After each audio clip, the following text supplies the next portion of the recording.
Hello friends, स्वागत है आपका एडुटेरिया पे। मौलिक अधिकार के इस भाग 3 में आप लोगों का स्वागत है। बहुत सारे दोस्तों के कमेंट आए थे मौलिक अधिकार से लेकर के, तो उसके कुछ बचे हुए पार्ट्स जहाँ से क्वेश्चन आते हैं मैं उनको डिस्कस कर दूंगा और फिर कुछ मैं क्वेश्चन पूछ दूंगा कि इस चैप्टर से क्या क्या क्वेश्चन आते हैं। तो इसी पार्ट को हम लोग इसमें पढ़ेंगे। उम्मीद करते हैं कि आप लोगों को शुरू के दोनों पार्ट अच्छे लगे होंगे। अगर आपने वो पार्ट्स नहीं देखे हैं तो पहले उनको देख ले, तब ये पार्ट ज़्यादा समझ में आएगा। तो शुरू करते हैं इसको। चलिए, जहाँ से मैंने वहाँ ख़त्म किया था उसी से शुरू करेंगे। वहाँ मैंने आपको बताया था कि विभिन्न प्रकार के जो मौलिक अधिकार भारतीयों को दिए गए हैं, उन अधिकारों के संरक्षण के लिए अनुच्छेद 32 के तहत सुप्रीम कोर्ट और अनुच्छेद 226 के तहत हाई कोर्ट द्वारा रीट जारी किए जा सकते हैं। ठीक है, और इन्हीं रीटों के माध्यम से हमने पढ़ा था कि 5 रीट जारी किए जाते हैं, जिनमें से 4 का अध्ययन हमने पिछले क्लास में कर लिया था। 5वां जो उसमें कुछ टेक्निकल कारण से हम लोग नहीं कर पाए थे, उसको सबसे पहले देख लेते हैं। 5वां रीट होता है अधिकार परीक्षालेख। ये क्या है? अधिकार परीक्षालेख। इसमें सुप्रीम कोर्ट या हाई कोर्ट अगर कोई पद पे कोई सार्वजनिक अधिकारी बनता है और वह असंवैधानिक माध्यम से उस पद को ग्रहण कर लेता है, तब यह रीट जारी किया जाता है और उससे यह सवाल पूछा जाता है कि आपने किस अधिकार से इस पद को ग्रहण किया है, और फिर उसके वो जवाब देते हैं लिखित रूप से, और फिर देखा जाता है कि वह उस पद के लिए वैलिड है या नहीं। यदि वैलिड होता है तो उसे पद पे बने रहने दिया जाता है, अन्यथा उनको उससे पद से हटा दिया जाता है। तो अधिकार परीक्षालेख जो 5वां रीट है वह है किसी सार्वजनिक पद पे स्थापित होने वाले अधिकारी के योग्यता का परीक्षण करना कि क्या वह उसके योग्य है या नहीं। यह रीट भी सुप्रीम कोर्ट या हाई कोर्ट द्वारा जारी किया जाता है। तो ये हमने मौलिक अधिकार के कुछ पार्ट्स पढ़े थे जो बचे थे। अब हम लोग आते हैं जो हमारे कमेंट सेक्शन से हमने देखा कि बहुत सारे कमेंट्स आए थे कि यदि आपने 32 तक के अनुच्छेद को पढ़ाया है, ये 33, 34 और 35 अनुच्छेद में क्या है जिसे आपने नहीं पढ़ाया है। देखिए, वहाँ तक जो 32 तक पढ़े थे वो हमारे अधिकार थे। यहाँ अधिकार से जुड़ी हुई कुछ बातें बताई गई हैं। ये हमारे अधिकार तो नहीं है, लेकिन इसके दौरान संसद क्या कर सकती है मौलिक अधिकारों के मामले में, उसको हम लोग देख लेते हैं। कभी कभी यूपीएससी या पीसीएस लेवल पर इससे क्वेश्चन आ जाते हैं, तो उनको हम लोग देख सकते हैं। अनुच्छेद 33, यहाँ भी संसद को अधिकार दिया गया है। संसद को यह अधिकार दिया गया है कि किसी क्षेत्र में जो सेना है या सशस्त्र बल है या कोई खुफिया विभाग है,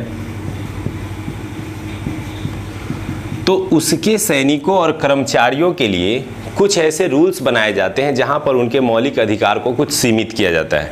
तो यही कहता है कि संसद सेना, सशस्त्र बल और खुफिया विभाग के कुछ लोगों के जो वहाँ उसमें काम करते हैं, उनके मौलिक अधिकारों पर कुछ हद तक नियंत्रण लगा सकते हैं। यह इसके एक तरह से कार्य प्रणाली का ही हिस्सा होते हैं। तो जो हम लोग देखते हैं कि सेना में अलग रूल्स होते हैं, उनको रूल्स फॉलो करने पड़ते हैं, वो यह अधिकार नहीं मांग सकते हैं कि ये मेरा मौलिक अधिकार है। तो सेना में रहते हुए वो जो रूल्स फॉलो करते हैं वो किस अनुच्छेद के तहत होता है? 33 के होता है, और इसके संबंध में कानून भी संसद बनाती है। 34 में भी सेम है, यहाँ भी संसद कानून बनाती है, लेकिन किसी क्षेत्र में यदि मार्शल लॉ लागू हो जाता है, इसे सैन्य कानून भी कहते हैं। यदि मार्शल लॉ लागू होता है तो उस समय उस क्षेत्र के लोगों के कुछ मौलिक अधिकार रोक दिए जाते हैं। तो यहाँ यह आता है अनुच्छेद 34 में कि यह वहाँ पर संसद को प्रावधान है, संसद को यह शक्ति दी जाती है कि किसी क्षेत्र में मार्शल लॉ के माध्यम से कुछ मौलिक अधिकारों पर रोक लगाई जा सकती है। तो आप आसानी से याद कर सकते हैं। यहाँ पर हमने देखा कि कुछ सशस्त्र बल, खुफिया विभाग, सैन्य विभाग के कार्य प्रणाली पे किस तरह से थोड़ा संसद अंकुश लगा सकती है। यहाँ भी हम वही देखेंगे कि किसी क्षेत्र में यदि मार्शल लॉ लागू हो जाता है तो कैसे, या फिर सैन्य कानून लागू हो जाता है तो कैसे संसद वहाँ के लोगों को कुछ हद तक उनके अधिकारों से रोक सकती है। और 35 संसद को पूर्ण पावर देता है कि वह मौलिक अधिकार के संबंध में कानून बना सकती है। तो मौलिक अधिकार के संबंध में कानून बनाने का अधिकार 35 के तहत है। मार्शल लॉ के समय क्या स्थितियां होंगी उसके विषय में बताया गया है 34 में। और किसी सशस्त्र बल से जुड़े हुए क्षेत्र में किस प्रकार के अधिकार होंगे और कैसे अधिकारों को कुछ हद तक सीमित किया जाएगा इसके बारे में बताया गया है 33 में। ठीक है, तो ये 33, 34, 35। अब आते हैं हम लोग इससे आगे।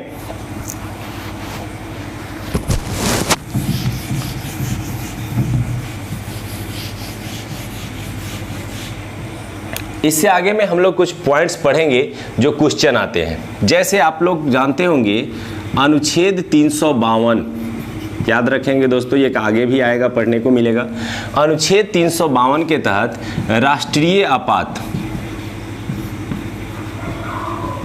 लागू किए जाते हैं। इस आपात के दौरान आपसे क्वेश्चन पूछा जाता है कि अनुच्छेद 20 एवं अनुच्छेद 21 ये दो ही अनुच्छेद हैं जिनको निरस्त नहीं किया जाता है। इसके अतिरिक्त जितने भी हमारे मौलिक अधिकार हैं उनको निरस्त किया जा सकता है। किसके तहत? राष्ट्रीय आपात जब लागू होगा 352, तो किन दो मौलिक अधिकारों को छोड़कर बचे हुए सभी मौलिक अधिकारों को निरस्त किया जा सकता है। तो यहाँ से आपको क्वेश्चन आएगा, तो आप 20 और 21 को याद रखेंगे कि राष्ट्रीय आपात के दौरान कौन से दो मौलिक अधिकारों को निरस्त नहीं किया जा सकता है, तो 20 और 21।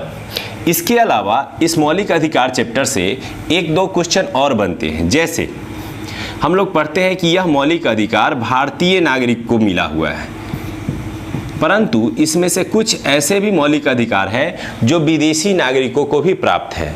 तो कौन से अधिकार विदेशी नागरिकों को प्राप्त है और भारतीय नागरिकों को भी प्राप्त है, और कौन से अधिकार भारतीय नागरिक को तो प्राप्त है लेकिन विदेशी नागरिकों को प्राप्त नहीं है, उनको देख लेते हैं। बड़ा ही आसानी से हम लोग इसको याद कर लेंगे।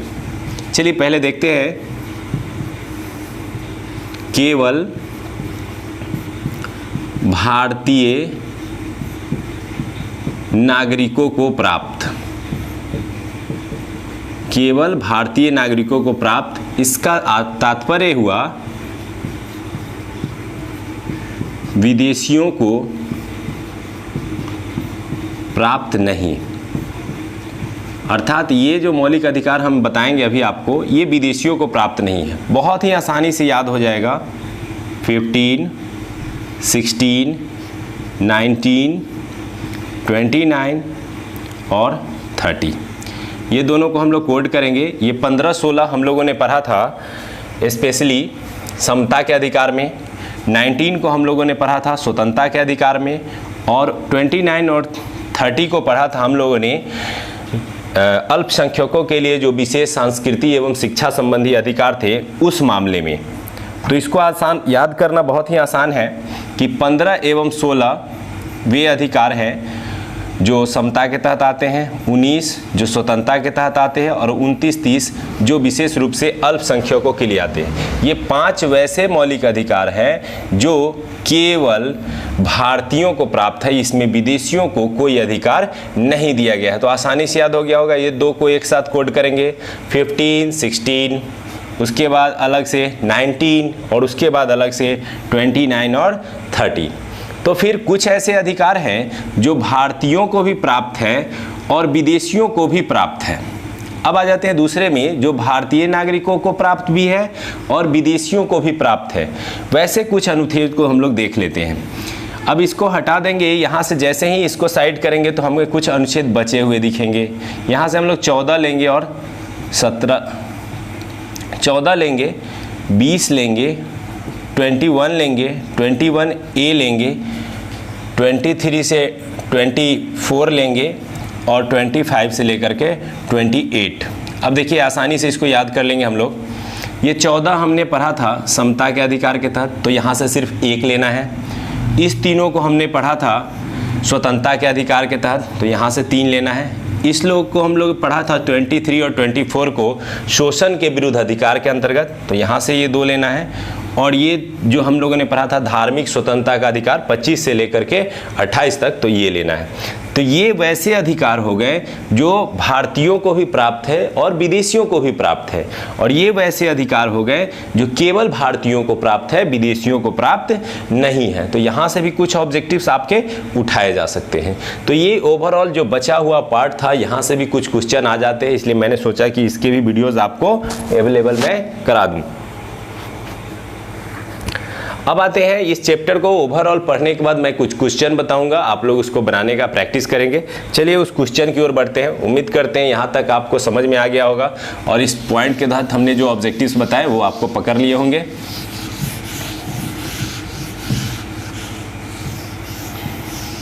चलिए ऑब्जेक्टिव्स बनाते हैं। कुछ क्वेश्चन मैं पूछूंगा। सबसे पहले आपको बताना है कि मौलिक अधिकार का वर्णन किस भाग में किया गया है, इसका वर्णन कितने से कितने अनुच्छेद के बीच किया गया है, इसके जो अधिकार है उनका क्रम से नंबर बताइए।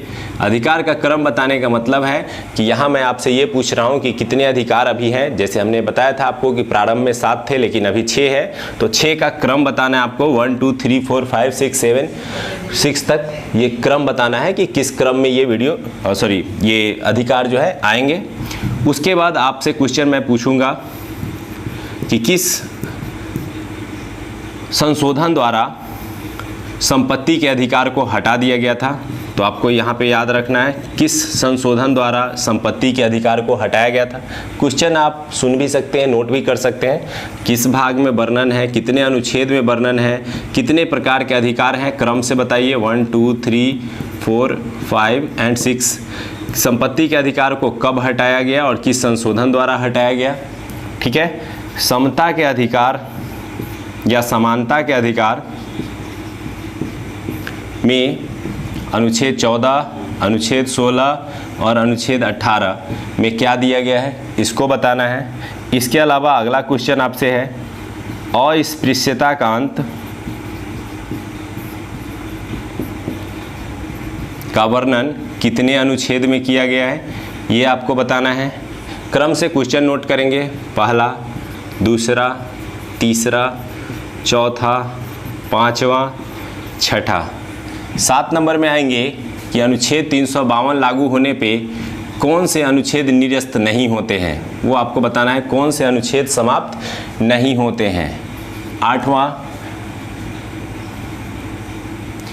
अनुच्छेद 19 के तहत जितने भी स्वतंत्रता संबंधी अधिकार मिले हैं उनको क्रम से सजाएं।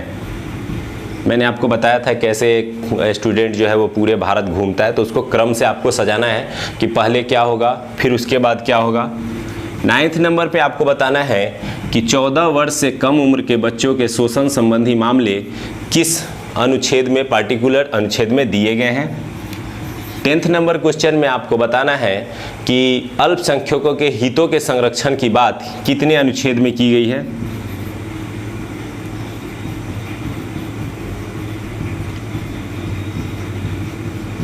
के हितों की बात कितने अनुच्छेद में की गई है।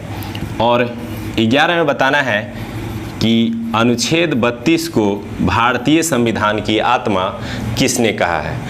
लगभग मैंने जो पढ़ाया है उसी से ये क्वेश्चन है। और एक लास्ट क्वेश्चन आपसे बताना है कि निम्नलिखित में से कौन